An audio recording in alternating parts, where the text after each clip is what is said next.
The U.S. Conference of Catholic Bishops is urging Congress to back a new bill that focuses on foreign-born religious workers. It's called the Religious Workforce Protection Act. Right now, many foreign-born priests and other ministers are here legally in the U.S. on a non-immigrant religious worker visa, also known as an R1 visa. Those who have an R1 visa are usually required to return home after 5 years, so many decide to apply so that they can get an EB4 visa and they can stay a little bit longer. However, in 2023, the law changed, leading to a backlog of EB4 candidates, and that's where this bill comes in. It would allow the Secretary of the Department of Homeland Security to extend the R1 visas for religious workers. And joining us now is David Spicer, the Assistant Director of Policy, Migration, and Refugee Services with the USCCB. David, thank you so much for joining us.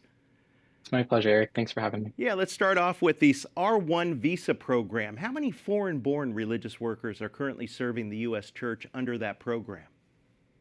Well, we don't have an exact number of workers within the Catholic tradition who are coming through the R1 visa program. I can tell you that in terms of that non-immigrant visa, there are an unlimited number of those available every year. So not only for the Catholic tradition, but other religious traditions in the United States. But for the time being, the only folks who actually have the precise numbers are those of the State Department and the Department of Homeland Security. So, what exactly do these people do with this R1 visa?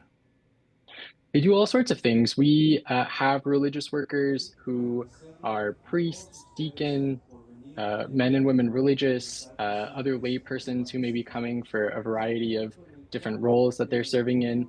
And again, this is just the Catholic context. We have our brothers and sisters in other Christian denominations and other faith traditions who also rely on these foreign-born religious workers. But really, any opportunity that there may be for a foreign-born religious worker to come and to serve a community in the United States, this program would give them the opportunity to do that. And let's move now to the EB4 program, visa program.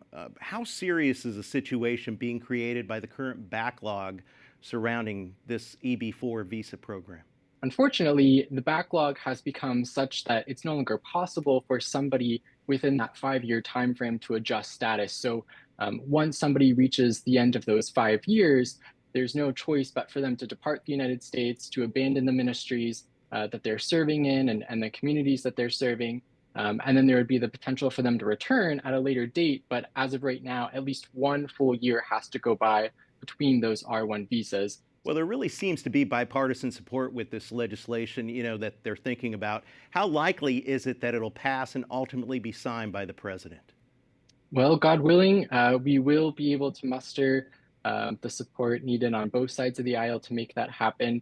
We already have a great group of original co-sponsors in both the Senate and the House.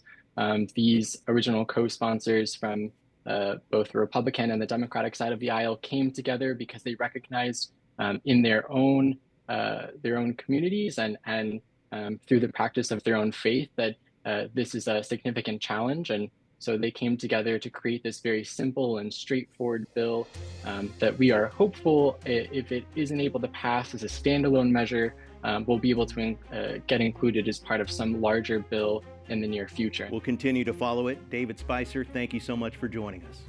Thank you so much. God bless you all.